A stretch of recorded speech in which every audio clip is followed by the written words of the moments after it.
In life, there are inheritances that spark fierce conflicts within families.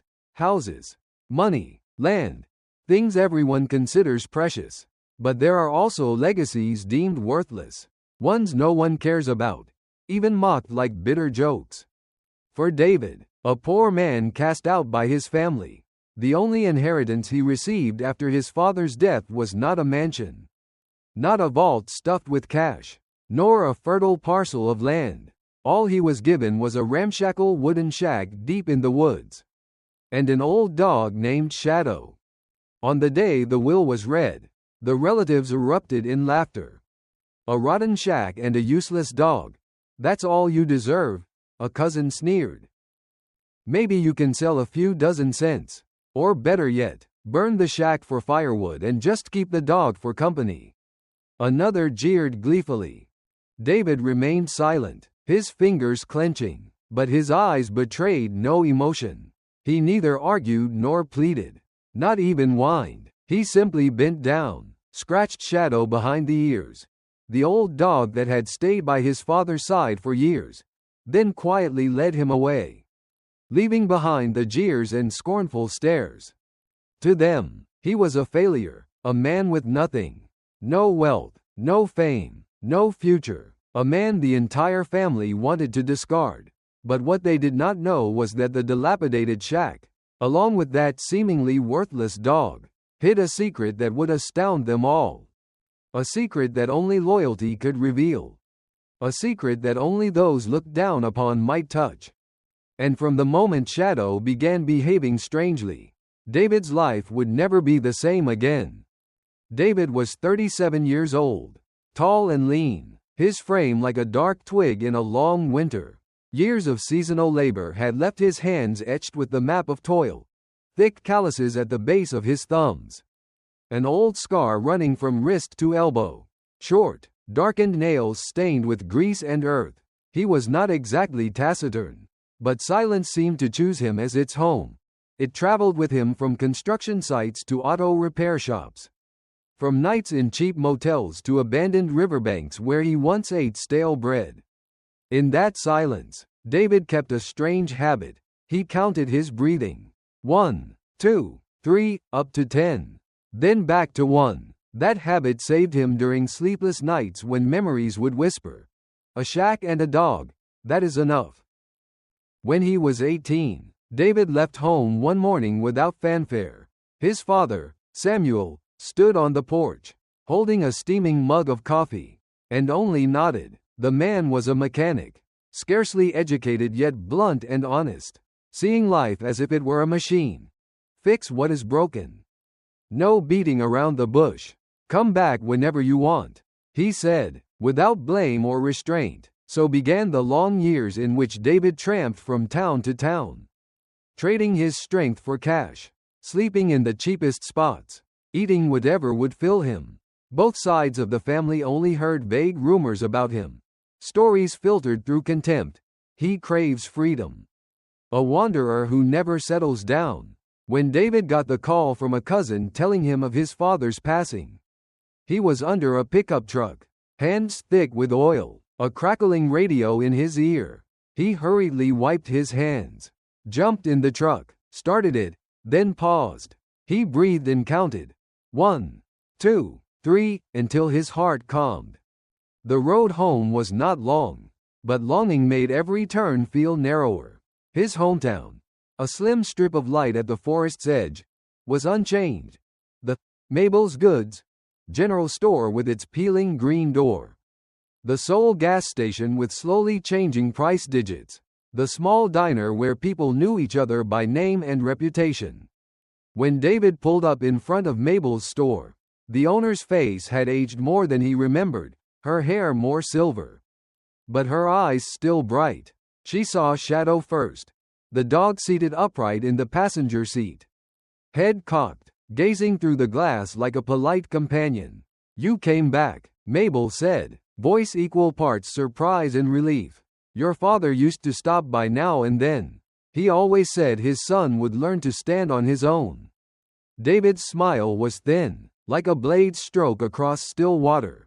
"Yes, ma'am, I'm back," He bought black coffee, some bread, a few candles, some nails, and a coil of rope. When he handed over the money, Mabel slipped in a free box of matches. In the woods the wind can bite, nights get cold.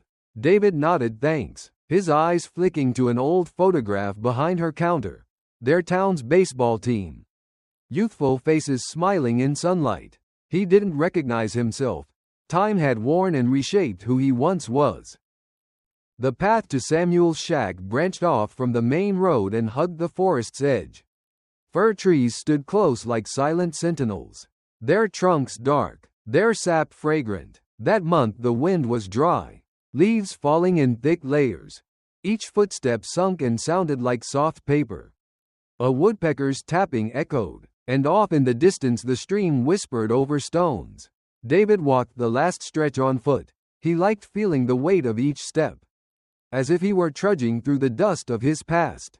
Shadow walked ahead a few paces, glancing back now and then, tail flicking gently, neither impatient nor dragging. The dog's coat was a mix of black and ash, thick and strangely clean despite the dust and leaves. It was large but not clumsy, every movement measured, as though it had learned decorum in years beside Samuel.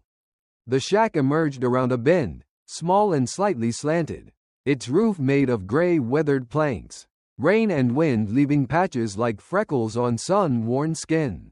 The front door had a wind chime of old bottle caps, clinking softly when the breeze passed.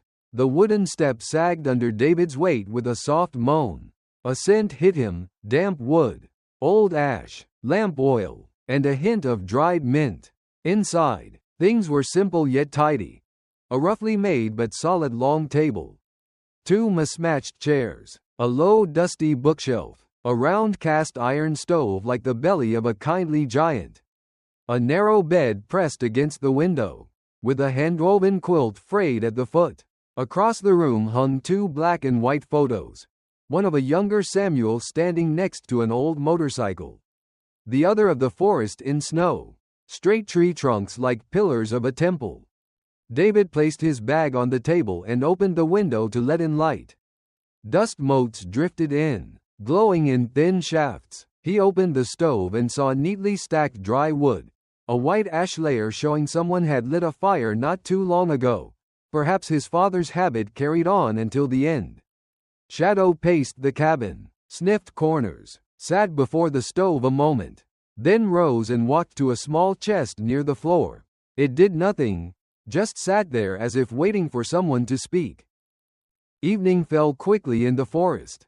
The light shifted from gold to blue, then deepened, and the woods began to speak, the crack of twigs snapping, the rustle of dry leaves sliding across the forest floor, the distant call of an owl. David lit a fire using the matchbox Mabel had given him and placed a kettle on the stove. The scent of hot wood spread, pleasant and warm. He opened the chest. Inside were a few old wool sweaters, a coil of rope, a folding knife, and a worn leather-bound notebook. He touched the notebook gently, hesitated, then placed it back, not because he did not want to read it, but because he wanted to first make space for himself in this place, to arrange the blanket, change the curtain, and straighten the rug. Some things, if opened too soon, could break the quiet needed for a first night. David hung his coat on a hook near the door, spread the blanket out, propped up the bed's leg with a piece of wood, and placed a candle at the corner of the table. He moved with the calm pace of someone used to living alone, not rushed, but not dawdling either. Each task completed fully before moving on to the next. When the water boiled, he brewed black tea and poured a small bowlful for Shadow. The dog lapped at it, then looked up at him silently, as if confirming a wordless pact. We are here together, and we are not leaving each other behind. The next morning, David woke before dawn. In the woods, the first light of day arrived like a breath, at first only a pale gray. Then shapes slowly came into focus, and color returned as if someone's hand had begun painting. He put on his coat, pulled on his old boots, and stepped outside with Shadow. The chill kissed his face, crisp enough to feel like it could bite. They walked a loop around the cabin, The roof needed a few planks replaced. The north-facing wall showed signs of moisture, and the rain gutter had slipped from its hinge. David committed each detail to memory, like jotting down a shopping list. Shadow sniffed the air, tail wagging steadily, sometimes pausing to gaze into the depths of the forest before turning back to follow his owner. At times, the dog seemed to be listening to something distant, a sound too low for human ears. A rhythm known only to the creatures of the woods. David had not noticed it yet, but the steady calm in Shadow's presence made him feel at ease. When the sun rose above the fir trees, David headed into town to buy more supplies: thin wooden planks, a handful of 2-inch nails, a coil of light-gauge wire, a bottle of machine oil, and a new saw blade. In the store, people did not greet him coldly, nor with affection. It was the kind of look reserved for someone returning after many years. Unsure where he now fit in the town's web of relationships, Mabel was different. She handed him a paper-wrapped apple pie. "Take this for dinner. You and Shadow can share it." David mumbled his thanks, something catching in his throat. He did not speak about the will, or the laughter, or a shack and a dog. Mabel did not ask either. People who understand life often know when silence is the kindest gift. Day by day, the cabin began to bear David's mark. The roof was reinforced, the steps braced with solid wood, the windows cleaned so sunlight could reach deeper inside. He built a small shelf for the kitchen, fixed the door's lock with his folding knife and new saw blade, and replaced the squeaky hinge with one he found at a second-hand market.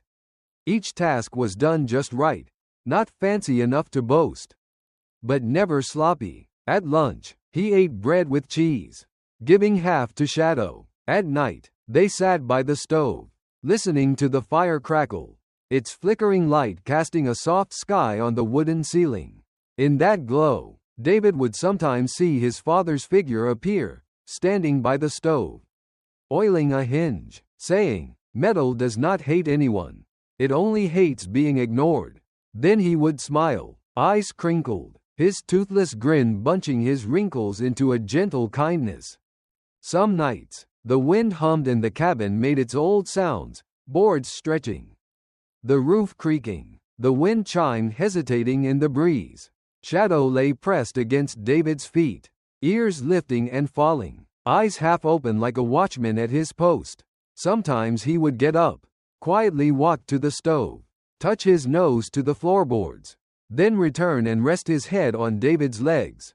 These behaviors were too small to be called signs, too gentle to be warnings, just tiny points on a map David did not yet know he was drawing. People in town remembered Samuel too, a backdrop in David's story. They recalled him as a mechanic who kept his word, punctual and quiet. No one remembered him ever bragging about money. He had a different kind of wealth, integrity. Cash in a torn pocket would disappear. Words once spoken could be held. When David visited the old garage his father used to run, the young mechanic there, his hands still greasy, said, "Samuel never gave up halfway. If something needed doing, he did it all the way." Standing in that scent of grease and metal, David felt he was connecting past to present with every screw and plank. The season changed slowly. The first leaves tinged yellow at the edges. The stream shrank a little. There were more stars at night now that the wind had swept the clouds away. David began to settle into the forest's rhythm, heavy work in the morning, small repairs in the afternoon, and in the evening, reading a few lines from the old leather notebook, not deeply, just flipping through. The pages held short notes. Gutter, angle 5 degrees east. Stove, add a brick under the grate. North door, do not forget to oil the hinges. His father's handwriting was neat, steady, no wasted strokes, each line a quiet reminder. Here, everything has a reason. And Shadow, he was the thread connecting 2 generations. He had heard Samuel's footsteps. Now he followed David's, had once lain by the stove as the old man read. Now curled up there as David counted his breaths. He asked for nothing, caused no trouble, never shied from rain or feared thunder. When David left the cabin, Shadow would lie on the porch, head resting on his front paws, eyes fixed on the trail, so patient it made time itself slow down. Sometimes David thought, if loneliness had a shape, it might look like a distant autumn forest, and if loyalty had a sound, it might be the soft click of dog claws on wooden floorboards as it follows you. Slowly, the town stopped seeing David as a stranger. He fixed the back door hinge for Mabel in exchange for 3 jars of blueberry jam. He hauled a load of long boards for the lumberyard owner, trading it for some good quality planks. He joined a cleanup crew near the forest's edge. No one asked about the will. People only occasionally mentioned his father, in the way decent folks speak of the dead, briefly, respectfully, and without fuss. In a small cupboard at the corner of the cabin, David hung one of his father's old sweaters, still carrying the scent of engine oil and wind, like a kind of charm. He placed a wooden box beside the stove, the same one his father used for bolts and screws, now holding candles, matches, and a few coins. He nailed a hook near the door for Shadow's leash when they needed to go far. These small details slowly turned the shack into a home, not just shelter from the rain, but a place to live. One misty afternoon, as David finished splitting a bundle of firewood, he heard a faint creak from the floor near the stove. It was not the groan of wood under heat or cold. It had a different rhythm, like someone placing a palm gently on an old table. He looked at Shadow. The dog was already there, staring at that spot, ears tilted, but David turned away, carrying the firewood inside, not because he was not curious, but because he had learned the forest's lesson. Some things should only be known at the right time. He stacked the wood, dusted off his hands, and looked at the long shadows he and Shadow cast on the dark wooden floor. The stove glowed warm, the forest outside faded into mist, and silence lay across everything like a heavy blanket. Somewhere in the grains of the wood, in Samuel's clean handwriting, in the quiet tapping of dogs' claws, a door had not yet opened. And that is where the setting ends, and the story begins. On the 17th day since his return, rain began to fall, steady and fine, like someone plucking harp strings for a very long time, every note perfectly placed. Rain in the forest was not like rain in the city. It soaked in slowly, filtered through layers of leaves, falling in tears that softened time itself. David sat at the table under the slanting glow of an oil lamp. His pencil was sharpened to such a fine point it almost seemed wrong to press too hard. He was making a list of things to do in the upcoming week. Replace the rain gutter, sand down the window frame on the north wall, check for termites in the roof supports. Shadow lay near the stove, not fully asleep, his eyes half open, his ears twitching at every smallest sound. A breeze slipped through the doorframe. The wind chime clinked, old metal brushing together like a whisper. At that exact moment, Shadow sprang up, not startled, but in a movement that felt long prepared. He stepped slowly to the stretch of floorboards near the stove, where a small indigo rug usually lay pinned. The dog lowered his nose, inhaled deeply, stepped back half a pace, then nudged the spot again. His front paw gently tapped the rug's edge like a musician testing a piano key. David stopped writing. He had seen this behavior before, but something about this time felt different. A quiet determination. No anxiety, no confusion. Just a kind of certainty radiating from Shadow's posture, like the warm scent of pine sap. David pushed his chair back and walked over. Rain pelted the roof, creating a white noise backdrop that made every other sound stand out.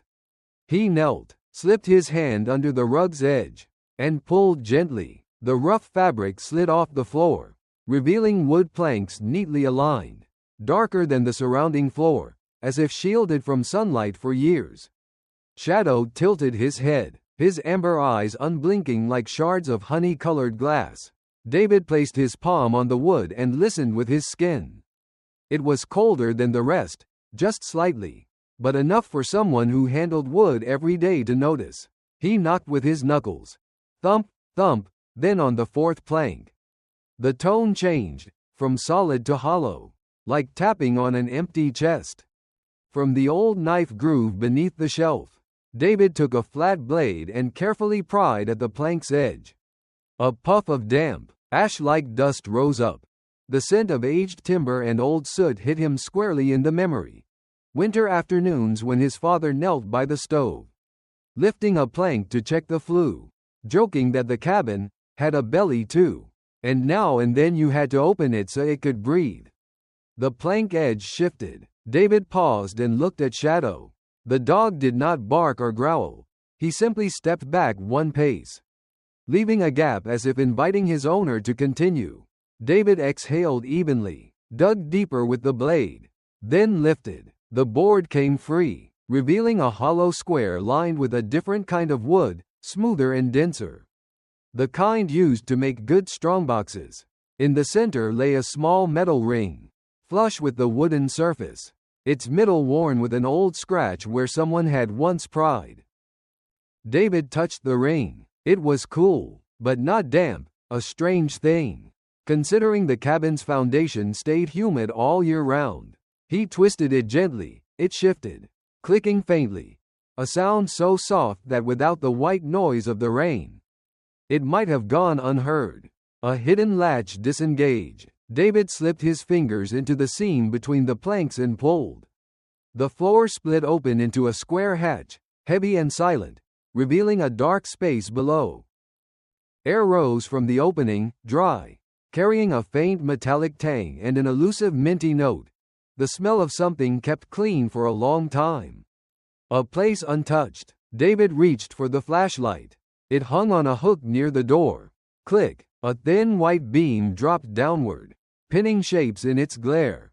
Beneath the hatch was a wooden staircase fitted to the frame, descending roughly 6 feet, or about 2 meters, to a dull gray metal floor. A second lid was visible below, also wooden but lined with lead, its surface etched with faint finger-drawn lines, a kind of private code left by the maker to recall direction. Shadow looked down, his tail lowered, not from fear, but focus. David placed his hand gently on the dog's head, not just to calm the animal, but to give himself something steady. He stepped onto the first stair. The wood was firm, dry, not slick, the feel of well-kept craftsmanship. He continued downward. Each step creaked softly, rising and falling like the sound of rain on a roof. Matching his breath, his foot reached the metal floor, cool and quiet. David lowered the light. The second lid had a small crescent-shaped handle. He pulled. It turned smoothly, clean in its mechanism. A soft mechanical sequence followed, clicks and tiny springs, like tuning guitar strings to the exact pitch. Then the hatch opened with surprising ease. A deeper darkness yawned open. Another metal staircase led down, just a few feet, enough to separate completely from the world of wood above. David swept the light in a slow arc. There were no cobwebs, no floating dust, only tiny motes that glinted briefly, like dry mist. He bent and slipped through.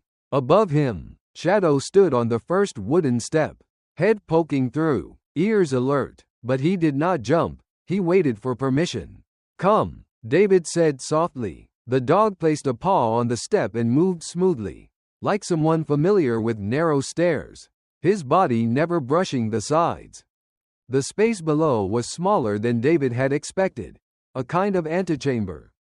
Its 4 walls wrapped in a soft gray material that did not reflect light. The floor was made of metal panels that fit tightly together, no seams, no rust. In front of him was a flat door with no handle, only a small plate mounted slightly to the left, round, about the size of a palm.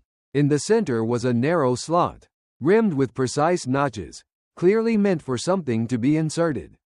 Turned, and activated. David shined the light closer and saw a faintly carved line along the edge, a tiny arrow pointing clockwise. In the upper right corner of the door, hand-etched so faint it seemed meant for only the right eyes, were 3 words: grasp, turn, Wait. David swallowed. His throat felt dry, not from fear, but from the sheer number of questions. What was this made of? Who built it? When? And why? He wedged the flashlight into a groove in the wall, its beam shining straight at the door. Shadow's shadow cast against it, sharp and neat, his ears like two triangles cleanly cutting the light. David's mind reached back into memory, old drawers, locked boxes. Samuel had a peculiar habit. Anything important always came with something that seemed ordinary, because important things should never be left exposed. And suddenly, David remembered the small chest by the stove, the one Shadow always sat beside. They climbed back up. David closed the metal hatch, then lowered the wooden cover. Outside, the rain was still falling, so steady that when it stopped, it would leave the air feeling hollow. As he replaced the floorboard, Shadow was already standing by the small chest, his eyes fixed on the lid.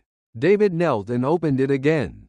This time, he removed everything, not out of greed, but with the precision of a craftsman. The sweaters, the rope, the folding knife, the leather-bound notebook. He lifted the notebook and slowly turned the pages. Tucked between them was a thin envelope, sealed, its paper yellowed and slightly oily. On it were 3 tiny words, written in his father's hand. Leave this here. Not, do not open. Not, do not touch. But, leave this here, a gentle command. Both a warning and a guide. David did not tear the envelope open then and there. He placed it on the table, wiped his hands, and poured 2 bowls of water, one for himself, one for Shadow, as if this simple ritual could realign the axis of the world before he touched its most sensitive nerve. He sat down and used his knife to carefully slit the paper's edge. The scent of aged paper rose, dry and gentle. Inside was an object wrapped in waxed cloth, heavier than it looked. David unwrapped it, and a faint metallic tap sounded as it touched the wood, something that looked like a key, though it resembled no key for doors or ordinary locks. It was a thick piece of metal, with a T-shaped handle meant for leverage. The bottom end was a short shaft lined with finely cut grooves, matching precisely the notched ring he had seen earlier. On the handle, faintly engraved, were 2 words, hold firm. David lifted the key. It felt right in his hand, heavy, balanced, cold. This was clearly made by human hands, not mass-produced, not decorative, but built for one singular purpose.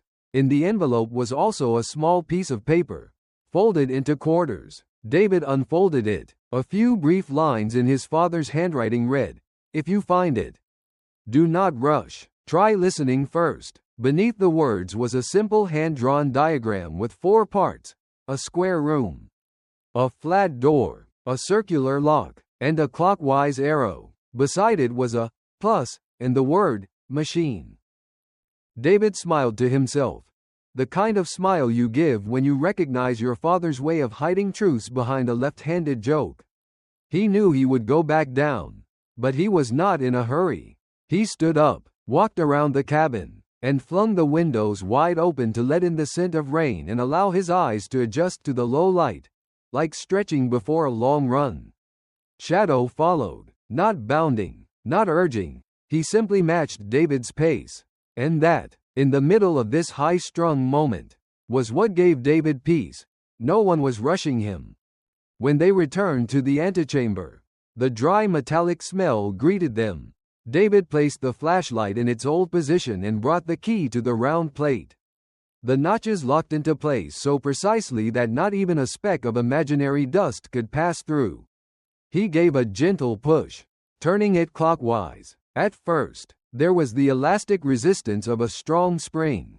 Then, suddenly, that tension gave way, replaced by a lightness, and from within the door, a sequence of mechanisms shifted. Click, click, slide. Vibrations that traveled through the metal into the palm of his hand. The flat door did not swing open. It pulled back just a touch, dipped slightly, then slid sideways and vanished into the wall, so smooth, so seamless that David shivered. Whatever this was had been lubricated, maintained, or perhaps designed to maintain itself. Beyond it was a deeper darkness. Not the damp kind of a cave, but the kind of darkness belonging to something that had not yet been switched on. David did not step in immediately. He stood at the threshold, listening closely. Inside the dark, there was a faint sound, soft and steady, like the heartbeat of a giant animal sleeping deeply. It was not the sound of a running machine. Yet it was not silence either. "Try listening first," his father had written. David listened. The sound did not come from one place but from everywhere, like the pulse of stone itself.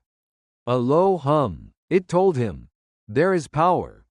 Stay here," David said gently to Shadow, signaling with his hand. The dog stopped right at the edge of the steps, body straight, eyes alert. David stepped inside, raising the flashlight to cast a long arc of light.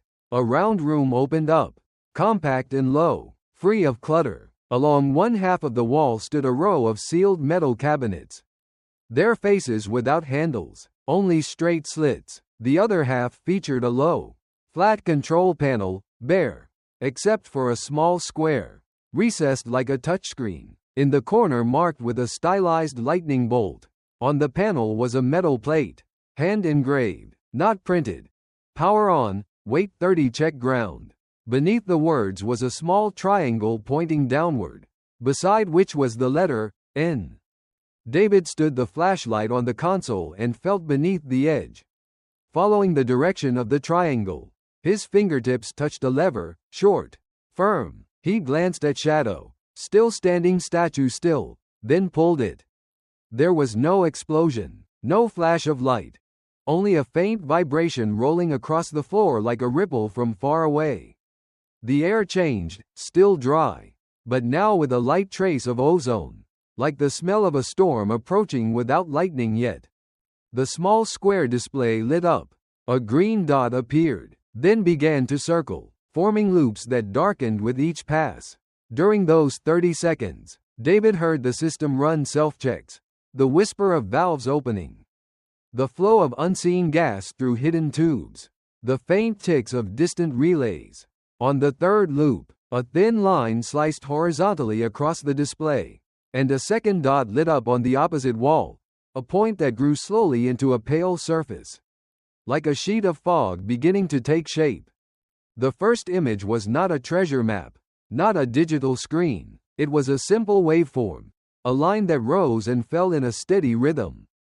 Tick, tick, tick. At the bottom were 3 minimalist symbols, embossed: sea, wind, earth. In that moment, the whole system revealed itself to David. It was listening to the world.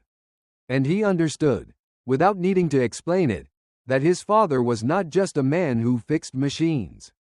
He had taken part in something larger, had learned a language that used no words. Shadow stepped forward, still maintaining his distance. He lifted his head, his ears adjusting ever so slightly with each tick, like a conductor aligning an orchestra. When David touched the C symbol, the waveform deepened and slowed, and he could hear, or feel, the breath of water, like a giant sleeping beneath the ocean floor. When he touched wind, the line sharpened and quickened, mingling with the sound of rain tapping the roof above. Earth gave a low, warm, resonant hum, the slow rhythm of stone in motion, steady and unhurried. That was the moment when the pieces of the story clicked into place. David looked around. There were no clocks, no digital displays, no brands. Everything had been etched, filed, fitted, as if the person who made this wanted to leave no fingerprint of the era. Only the function, and he remembered the faint inscription on the hatch: grasp, turn, wait. A life philosophy, a method, a message. At the edge of the round room, behind the sealed cabinets, was a small slot marked, circled plus. David pulled. A narrow drawer slid out, holding leather-bound notebooks identical to the one in the chest, only thicker, numbered in his father's hand.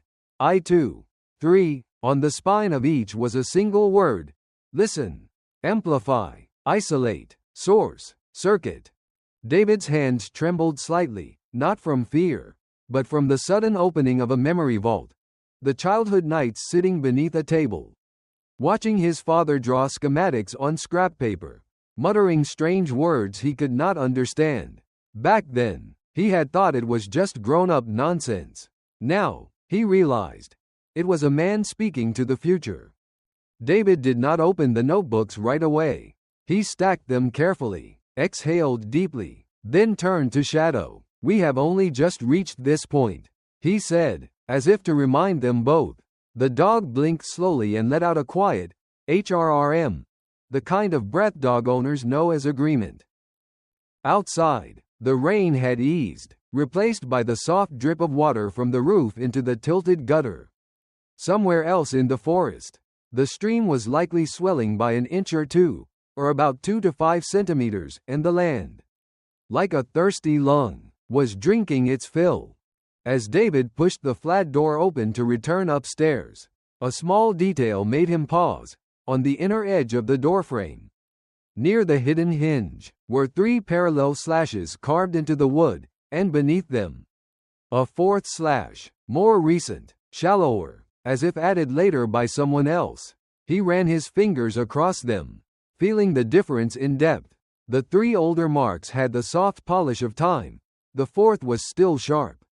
He thought about that. Someone. Was it his father, or someone else who had come here last? The question did not threaten him, but it tugged a fine wire in his mind, one that would tremble again when another wind passed, or when unfamiliar footsteps sounded on the porch. They returned to the cabin.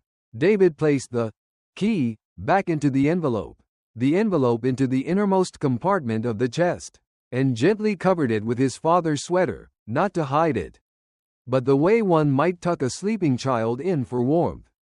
He did not secure the floor hatch, only laid the board loosely across it for quick access, draping the rug lightly on top. The stove was still warm, but he did not add more wood. He needed a bit of chill to keep his mind sharp.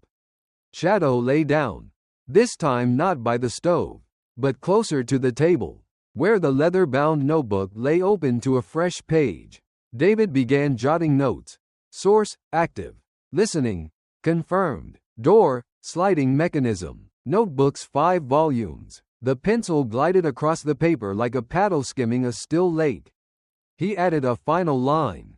Smaller. 4th slash, new. Outside on the porch, the sound of tires crunching gravel carried far, a sound that did not belong to the forest. Shadow rose the same instant David did. Both turned toward the door, as if plucked by the same string. The sound was not loud, but it had a clear texture, heavy, glossy, confident, the sound of a vehicle unafraid of dirt, because someone else would be paid to wash it. David looked at Shadow. The dog did not bark. He moved to the door and took a position to the side, a spot where he could see without being seen. David did the same. In the smooth dark of the forest dusk, the threshold became a fine border between 2 worlds, one opening, and one about to be knocked on. And that was when the tempo, slow and patient until now, suddenly tightened. Stretched like a bowstring nearly drawn to its limit. The clues had surfaced: hollow floor, lead-lined hatch, the antechamber, the notched key, the machine's pulse, the numbered notebooks, the new slash. Every piece seemed to have found its place. What remained was a catalyst, the thing those approaching tires now carried. Slowly, deliberately, like a gloved hand knocking 3 times on old wood. Knock, knock, knock. The tires ground closer on the gravel. The forest dimmed a shade. The wind shifted. Rain began to patter on the cabin roof, first light drops, then a heavy curtain of water. David stood behind the half-closed door, watching through a narrow gap. Outside was the silhouette of a low black vehicle, its lights off, body streaked with mud. 3 men stepped out. One was lean, twitchy, movements quick and bird-like. One was broad and solid, all angles frozen beneath a raincoat. The third carried the familiarity of the town, the confidence of someone born here, who thought he knew every trail. Shadow stood beneath the window frame, his shoulders level with the wooden sill. eyes fixed on the dark where the three intruders moved like shadows within the rain. He did not growl. His breathing was slow. His tail hung low. His entire body held the stance of one awaiting a signal. A knock sounded at the door, 3 times.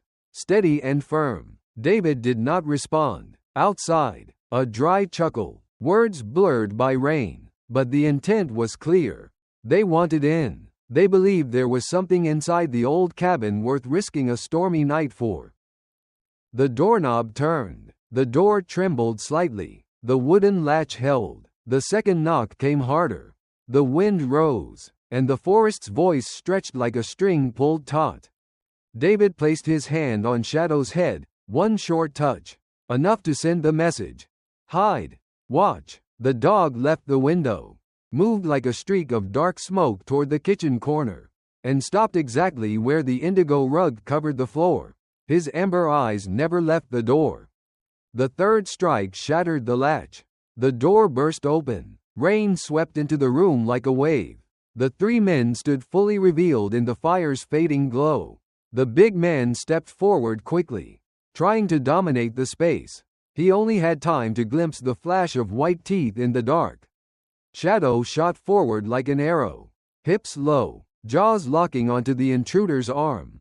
The bite was so firm the growl never made it to his throat. The big man stumbled backward, collapsing into a chair. The chair broke. Wood slammed into the floor. The other 2 froze, stunned. In that moment, David lunged toward the stove, yanked the rug aside, pulled up the floorboard. The dark opening gaped like a secret drain. Down, David ordered. Shadow released, backed away, and slipped down the wooden steps. David followed, grabbing the flashlight with one hand, sealing the hatch with the other. He locked the internal bolt. The entire cabin shuddered under the stomping above.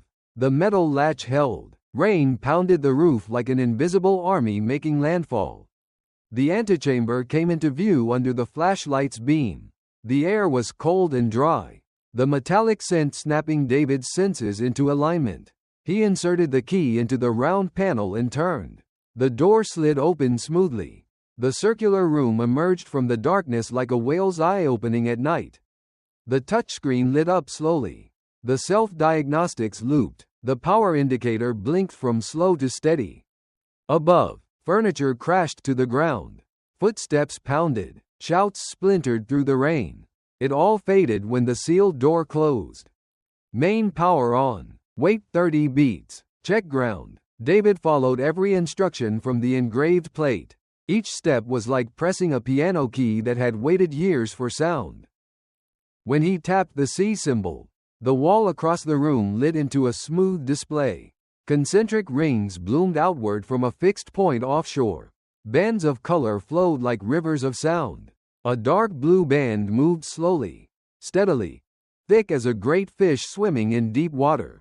Thin clusters of yellow dots darted like schools of smaller fish. A distant violet streak pulsed rhythmically like the engine of a ship. The image needed no words. At that same moment, a new dot appeared near the shore, small, moving with intention, heading straight for the cliffs beneath the beach. David stared at it. It was not a fishing boat, not a rescue vessel. It did not respond to the wind. It hid in it. Whatever it was using the storm to approach. A different silence settled over the room. The space tightened to include only the pulse of the system and the breath of a man and his dog. A light on the antechamber door blinked dimly. Metal clicked above. They had found the hatch. A foot hit the stairs. A rough curse. Another blow on the door. The wooden mechanism groaned. David stepped swiftly to the side panel, activated the secondary lock. A steel clamp slid into place, sealing it. The sound of the strikes changed. They realized this was no longer just the door of an old cabin. This was something else. This was built to endure. Shadow lifted his head, ears pointed toward the ceiling. He was not afraid. He was just fully engaged. Every muscle fiber taut. David gave the signal. Lie down. Wait. The dog sank to the floor, eyes locked on the sound above. He breathed evenly, drew deep, steady breaths. He was, in the truest sense, a gatekeeper. On the ocean display, the small dot changed direction, circling. Perhaps it had just inspected something underwater. Another yellow light blinked on. Farther out, a patrol vessel moving along the storm's edge. A chance of rescue was unclear, but there was a signal. David tapped the transmission icon. A small window opened on the console, displaying coordinates. He pressed send, using the old emergency protocol noted in the manual. A green blink. The status light shifted from standby to transmitting. That classic handshake. A signal from a generation past, reaching through rain. The first shock hit from above, not footsteps, but wind. The storm had reached its peak. Cliffs howled. The entire forest trembled. The ocean interface pulsed with vibrating colors like silk being wrung. Signals layered over one another, forming a storm-painted canvas. Yet in the chaos, the dark dot underwater held steady. It was close. The system's units shrank the gap. A red number appeared next to the dot. Very close. David pulled open the drawer marked Source. Inside was a small handwritten panel by Samuel. Few words. When storm arrives, tide power increases, temperature rises. Check cooling. David pressed the cooling system switch. A low shaft fan began to spin. The air cleared. He turned to the side panel and activated the identification system. The display's color bands changed amplitude. The underwater dot gained a fine outline. The system confirmed it was human-made. Not marine life, not waves. Above, steel screamed, then fell silent. Maybe they had tried a crowbar. Maybe they would give up, or return with heavier tools. Time was short. David looked to Shadow. The dog sat tall, alert, waiting for a decision. We hold position. No running. No direct confrontation. Hold the door. Transmit. Observe. David spoke calmly and briefly. He was not sure if he was saying it more for the dog or for himself. Shadow tilted his head slightly. Another breath. Agreement. Suddenly, two strong yellow signals flared from offshore. Two fast-moving contacts closing in a pincer motion. The dark dot turned sharply. A hard curve now clearly visible. The system suggested it was a small submersible. The rescue signal had reached someone. Even in the storm, someone on the sea had heard the call of an older machine. David felt his chest lighten by a measure. Above, hurried footsteps, angry muttering, then fading in the rain. A car door slammed hard. An engine roared. Red tail lights swept past the window like a smear of blood. The vehicle sped off. The storm watched, spitting tongues of water. The cabin returned to only wind and rain. In the round room, the status light steadied. The patrol signal closed in on the target. The dark dot slowed. A silent scene unfolded before David. No narration needed. No labels. Just purpose. Intercept. Rescue. Preserve. David powered down the ocean display, leaving behind a quiet that was not threatening. He sat on the steps, back against the wall. Shadow's shadow stretched beside him, like a warm pelt on cold metal. Their breathing joined the hum of the shaft fan. Above them, the roof held, the cliffs endured, and down here, the machine built by a mechanic still lived. It had done what it was born to do. Listen, warn, protect. The storm began to pass. The rain thinned. The wind shifted tone. The system reduced power. The source indicator settled into a slow, steady pulse. David stood. He placed a hand on Shadow's head. Thank you. The dog closed his eyes briefly, leaning into that hand. The same hand that had tightened bolts, lifted floorboards, unlocked mechanisms hidden in wood. A hand that now held a key, not just to open a door, but to claim a role. The moment he slid open the door to return, David paused and looked at the three old marks and the newer fourth etched into the frame. He touched them gently. The first three belonged to the man who had built it all. The fourth to another day. Perhaps another hand, perhaps his own. He closed his eyes for a second and saw again the small desk lamp. His father's handwriting. The man's silhouette at dawn. A fine mist drifted past, then cleared. The cabin opened before him. No more stomping feet, only broken wood, a splintered chair, a few raindrops clinging to the doorframe. On the table, the leather-bound notebook remained open. David flipped to a new page. He wrote just a few lines. Lock engaged, system running, signal sent. They retreated. The sea is listening. Shadow jumped up to the porch, facing the forest. The wind carried a fresh scent, like new leaves. The sky to the west was lighter. The storm had left trails of bright water on the leaves, like thin coins scattered along the path. David stood in the glow. It was not false peace, not empty silence. It was the pause before the story turned to a new chapter. A chapter where the ones who keep watch offshore would come. A chapter where an invitation would be extended. A chapter where the man alone, and his loyal dog, would have to accept a duty that no one else could. He returned the key beneath his father's sweater. Not hidden, not displayed, just placed in its rightful spot. Then he relit the fire. The stove warmed once more. The cabin returned to the smell of wood, tea, and damp dog fur. Outside, the storm had moved further out. Inside, two gatekeepers sat beside one another, listening to the fire crackle and the forest drift into sleep. Someone would come tomorrow, but tonight, they remained two quiet silhouettes in a small cabin in the woods, where a silent machine had just awakened and fulfilled its duty. The next dawn did not arrive in a blaze of light but in the soft weariness of the sky easing. The low clouds had pulled back, leaving behind a pale, cold clarity that made everything seem freshly wiped. Leaves still bent under the weight of water. The darkened soil looked like the hands of someone who had worked all night. David stood on the porch, his back against the reinforced doorframe, watching a thin line of smoke rise straight from the stove, then break sideways in the breeze. Shadow lay at the edge of the step, his head resting on the porch, eyes open, calm and alert like an ember glowing in gray ash.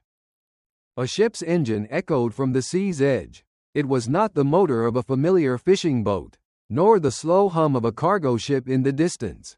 This was the sound of something that was always there, never flashy, like the footsteps of an old soldier patrolling a quiet street. David had heard it early, because his ears still carried the rhythm of last night's round room. He placed a hand briefly on Shadow's head, adjusted his coat, and headed down the trail toward the rocky shore. The forest was still wet. Every step sank into the leaf bed with the sound of squeezing a soaked sponge. The scent of salt grew stronger, not the harsh smell of midday sun, but the quiet one of early morning, the kind of smell that makes people instinctively lower their voices when they speak. When the forest path opened onto the rocky ledge, the sea appeared like a vast piece of cloth freshly hung out after rain. Short, weary waves rolled up to the edge of the rocks, then pulled back, leaving behind thousands of glimmering specks of light. In the small bay, a white vessel broke through the water, its name familiar to anyone who had grown up near the coast. Behind it, farther out, was the low gray hull of another ship, smaller but sturdy in posture. From the white vessel, a motorboat was lowered, cutting through foamy water, heading straight for the rocky shore. 3 people were aboard. They moved neither quickly nor slowly, but with the rhythm of those who understood that what awaited them might be dangerous, but was not an enemy. A silver-haired man sat at the bow, coat buttoned, gloved hands resting on his knees, eyes fixed on where David stood, as if looking at a spot already marked on a map. The boat touched the rocks. A rope was thrown, hooking perfectly onto an old stone outcrop, as if it had been waiting there to be tied. The silver-haired man climbed up first, walking across the wet stones without slipping. He approached and stopped at a distance most would consider safe, and spoke David's name before introducing himself. His voice was not loud, but it was clear, each word landing like a note from someone used to commanding without raising his voice.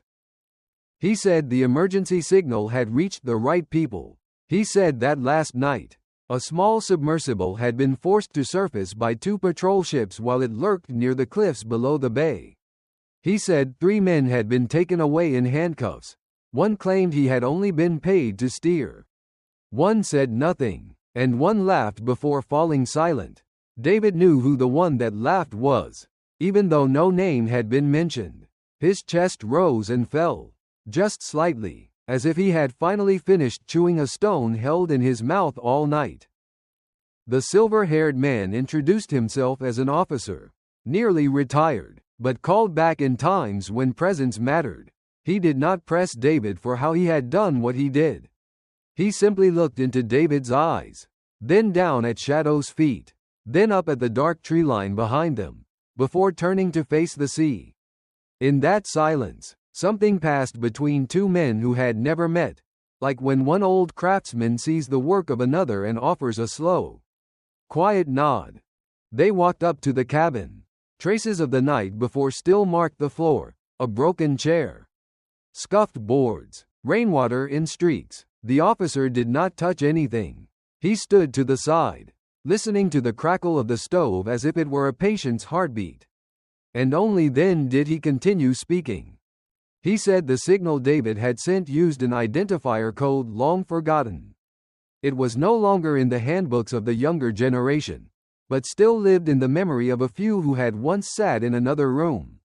A lifetime ago, he said last night, a forgotten door had opened inside those memories, as if a latch had been turned gently by a familiar hand.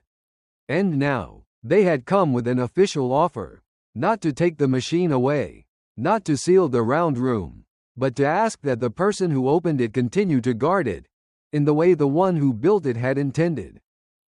David did not answer right away. He sat down and placed his hands on the thick wooden table. The surface was rough and warm. It still held the ring of a teacup, the dust of sawdust, the rub marks of rope. He looked into his palms, at the calluses now softened after weeks of rest, at the old scar that caught the deeper light filtering through the window. Then he looked to Shadow. The dog sat near the stove, not leaning on anyone, but close enough to touch. He lifted his head, and in his eyes was a glint familiar to those who had lived in the forest long, the look of stone steps gazing at the sea on a dry wind day. David understood. The answer had already come the night before. In the moment he realized the machine did not demand praise, did not ask for money, only a keeper. He looked at the officer and said he would accept, not because he owed a name, not for a title, but because there are things that, if he did not hold on to them, would be held by someone who should not. The officer nodded. He did not extend his hand right away. Instead, he opened a small bag and took out a thick envelope and an old, tarnished metal badge. The envelope contained the paperwork needed for things to have names in the world of documents. The badge was not for unlocking doors, but to guide those who might come here one day, to help them walk the right path. He said someone could come help reinforce the cabin, if David wanted, or build a new shelter on the old foundation, using storm-resistant materials. He said there would be a private network, a line that rang only when needed. He said there would be long days of silence and sleepless nights. He said there would be times when people called this work thankless, and times when those who knew nothing would call it useless. He said if ever David wanted to walk away, he should send back the badge and the key, and someone else would come, without complaint or question, simply to keep the light burning. That afternoon, workers familiar with wind duty came by a different trail through the forest. They brought salt-treated wood posts, low-noise metal sheets, strong but lightweight steel frames, and a gray paint the color of stormy sky. They spoke little, worked steadily, and smiled with their eyes in a way that made others feel calm. David helped carry materials, drill, fasten bolts, fine-tune the hinge offsets, and did not explain much. Shadow watched the whole process, circling the perimeter, sniffing the breeze, and finally settling back at the same spot he had guarded the night before. By dusk, a new frame stood on the old foundation, clean, solid, low enough for wind to pass. tall enough for a person to stand straight and face the sea. No one called it a house. They called it a watchpost. A clean name. In the days that followed, a new rhythm settled in. In the mornings, David walked along the cliffs, reading the wind, watching the water, tracking the signs of diving birds. At noon, he went down to the round room to inspect the system. In the afternoon, he checked the grounding and recorded readings. At night, he read the leather-bound notebooks his father had left behind, each page outlining a way of thinking not loud, but deep. A way of seeing the world through rhythm, through sound, through crude-looking charts that felt like music to those who understood. He learned to distinguish an old freighter from a newer one by the heartbeat of water against its bow. He learned to notice tiny changes in the stone ground that only people who lived through seasons of wind would recognize. He learned how to nap and wake instantly, like a guard switching shifts. The town gradually learned. In the way small towns always do. No one asked what exactly he did. They just saw him stop by the diner every Wednesday, order vegetable soup, ask for an extra slice of bread, and smile at Mabel the way he had when he was a boy counting candy in a jar. They saw him fix the library's broken step without charging. They saw Shadow lying outside the clinic one night when someone had been rushed in, as if he knew who needed waiting. Those who had known his father nodded when they passed him, not in gratitude, but as if settling something within themselves. And the younger ones began to call him by his first name, no mister, no sir, as if he had not aged at all from what he had done. One day, clouds hung low, pressing down on the forest like a damp blanket. David stayed longer than usual in the round room, having picked up an unusual wave signature from the north. A smooth, gray band, even, without the tail of a ship's signal, yet not scattering like a school of fish. He placed his hand on the desk and listened. The signal passed, silent, like a distant whale who liked to keep to itself. He did not report it. There was no reason to, but he logged it in the book. He had learned that not everything heard needed to be spoken aloud. Some things only needed to be recorded, the right line, the right day, the right hour, and wait for a second sign to call back. Then, both would show each other the shape of the thing.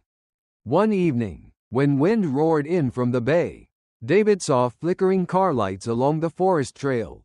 A single figure climbed up, soaked to the bone. Pale hands, hollow face. It was the cousin who had mocked him at the will reading. He saw the watchtower, saw Shadow, saw David, and collapsed as if a tree whose roots had been cut earlier. He forced words from his throat, apologies, explanations, promises to trade for a second chance. David did not stare at his face. He brought him in, lent him a coat, boiled water, set a bowl of soup before him, called down to town. The night duty officers arrived to escort him. They said the court would ask questions, that he had the right to speak or remain silent. David did not beg for leniency, nor did he pour fuel on the fire. At that moment, his task was guardship. That role had no room for vengeance or display. Shadow lay at the doorway, head resting on David's leg, eyes never leaving the figure by the stove. It did not snarl, nor show friendliness after being petted. It simply did its job, like its master. Seasons changed. The forest shifted through hues unnameable between gold and brown, between faded red and muted purple. Wind carried the scent of rubber baking in sunlight. The sea had days of deep blue like uncollected shards of broken glass. The watchpost stood firm through 3 storms, a week of continuous rain, a night of thunder crackling at the cliffs. The round room never grew damp, never smelled heavy. It maintained the odor of dry metal and a steady breath. Every time David slid open the door, he placed his hand on the 4 carved slashes in the frame. He added no fifth. He felt enough letting those 4 marks anchor his palm. If someone else came later, they would carve their own mark. No one had the right to carve another's mark in enduring things. One chilly morning, the silver-haired officer returned. He entered the post like a familiar home. He lingered on the rocky edge longer than usual, saying nothing, then placed a slim notebook on the table, not heavily written. Mostly hand-drawn maps. He explained that these were water routes once jokingly called veins of a great fish, where water flows as if by heart. He said that if ever the signal suddenly went silent while the wind did not, David should examine those veins. He thanked him. The two men stood in silence for a while. No further words needed. Then he left. As he stepped into his boat, Shadow stood at the porch, watched him go, tail swishing twice lightly. Time turned like a flywheel that cannot stop. The tasks continued. Replace screws, oil mechanisms, clean windows, check cooling, inspect insulation, log by the hour. Few knew this work, just enough saw to believe it existed. The town accepted it as one accepts the sound of a stream. The church bell, the wind-rustling alleys on hot days. Once, children ran to the forest's edge and called to Shadow. The dog did not come. He only looked at his master. David nodded. Shadow rose, approached the children, sat down. The children were allowed to pet him. When they ran off because rain began, Shadow returned to his post, shaking off water in a strong flick before entering. David chuckled, a quiet laugh that caught in his throat, like a small stone rolling across water then stopping at the edge. One night, David sat alone in the round room for a long time, not because of urgency, but to hear again the sea through its lines. He opened the thickest leather-bound notebook. The first page was his father's handwriting. No florid words, no lectures, only columns of dates and parameters. And at each month's end a short note: winter month, sea breathing slow and even. Another month, wind disrupts sea rhythm. Patience. Another, machine stable, man steady. Keep. David placed his palm on the page, not to feel its texture or scent, but to set the weight of the past in his hands. He sensed Shadow behind him, sitting low beneath the ladder, close enough that its breath brushed his heel. That warmth was the dividing line between a lonely watchman and a watchman with a companion. Another morning, wind shifted from the south, carrying the sweet smell of newly moist earth.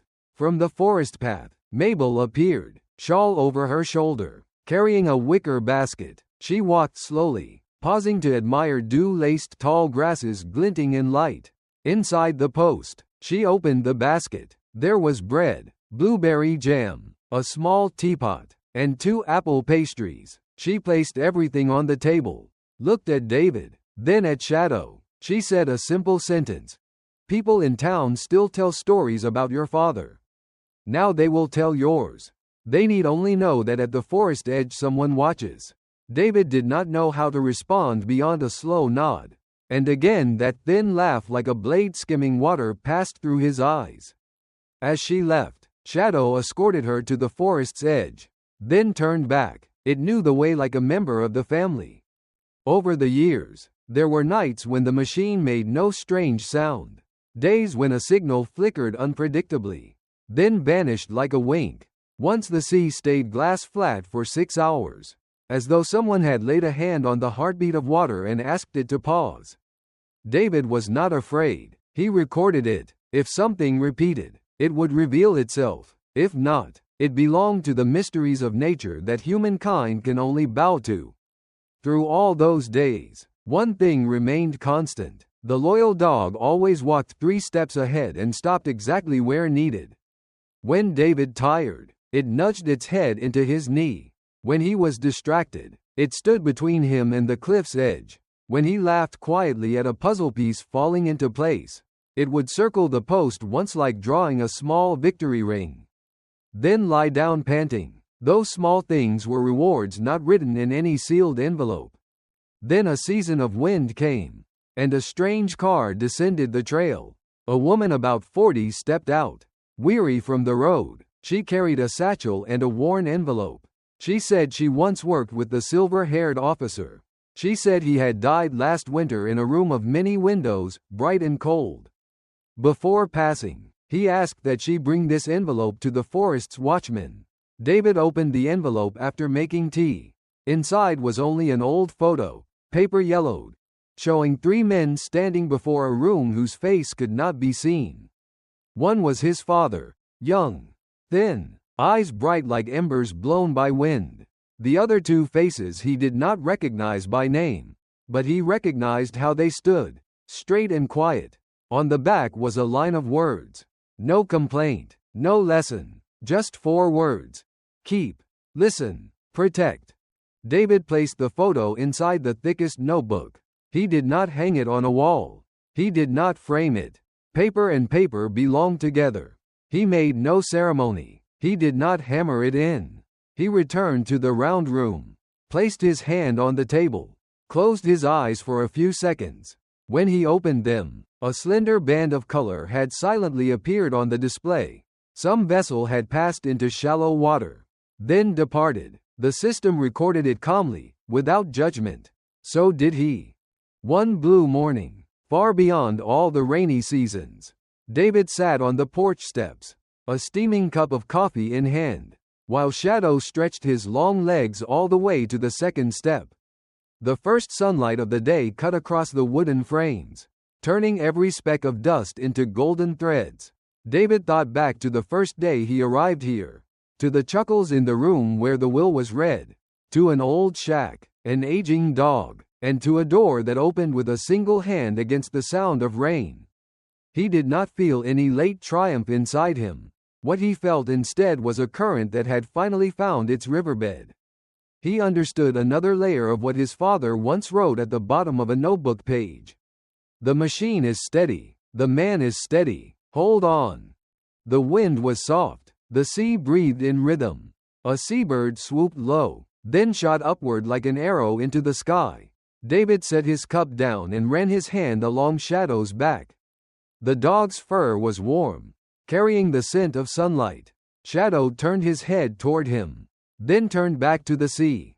Their gazes ran parallel, never crossing, never distracting one another. In this place, between the forest and the ocean, between a wooden room and a steel one, between the voice of the wind and the hum of machines, between the past and new patrols, between man and dog, there stretched a single line pulled to just the right tension. It was not the string of a sorrowful song. It was the anchor line of a boat, and as long as that anchor held, the boat would stand firm against the wind. By the end of the day, when the sun brushed a thin streak of orange across the ridge, David went down to the round room once more. He checked the power lights, listened for a long, steady beat, and felt a faint echo of that silence inside his own chest. He switched off the screen, leaving the room in a transparent darkness. On the stairs, Shadow waited, as if deciding who would close the door first, who would lay a hand on the carved marks etched into the frame. They returned to the cabin. The fire was lit again. On the table, the notebook lay open. David wrote 3 lines, plain and unadorned. Southern wind, calm sea, the machine is steady, the man is steady. Night fell slowly, like a heavy blanket drawn over weary shoulders. The fir trees brushed against one another, weaving a deep, soothing hum. Far away, a patrol boat crossed the bay with the faint sound of an engine. Like a short reminder, inside the cabin, 2 living beings sat side by side without a word. Their silence was not cold. It was like the dim glow of a fire late at night. Enough for the second watchman, stepping in, to know the first had done his part. And somewhere out there, people who did not even know they were being guarded slept soundly. That did not trouble David. On the contrary, it was his reward, for some tasks are only truly complete when no one else ever needs to know they were done. The next morning, and every morning after, life continued in that same rhythm. Across the seasons, through shifting winds, through numbers carefully filled into columns. One thing never changed. The man still stood at the forest's edge, his hand resting on a wooden desk or a steel one. Just at the right time. The dog still sat on the porch or the steps, exactly where he belonged. Together, they kept watch over a round room carved in stone, and over a rectangle of sky before the porch. They listened to the things without names and placed them neatly into the lines of the notebook. They guarded a simple yet enduring idea. The idea that an old shack and an aging dog could open the door to a duty far more meaningful than any golden legacy. And when the late afternoon cast long shadows across the bay, when the wind from the open sea carried wordless news into the forest's edge, they still sat there, not waiting for praise, not waiting for replacement, only waiting for the wind to change, so they could write another line, and hold on. Some inheritances make people fight, leaving behind nothing but hatred. But there are also legacies that seem worthless at first, yet become the guiding light for an entire lifetime. David had received an old shack and an aging dog, but from that, he discovered the true meaning of loyalty and responsibility. It was not gold or silver. It was not land. It was faith, endurance, the strength to stand firm against the storms. And sometimes, what keeps a man from collapsing comes from a four-legged friend, silent, loyal, never once abandoning his master. This story reminds us that the greatest values in life are not material. They lie in loyalty, in trust, and in the spiritual legacy passed down to us. If this story touched you, share your thoughts in the comments below. And do not forget to subscribe to the channel for more stories about human bonds and the timeless loyalty between people and their four-legged companions.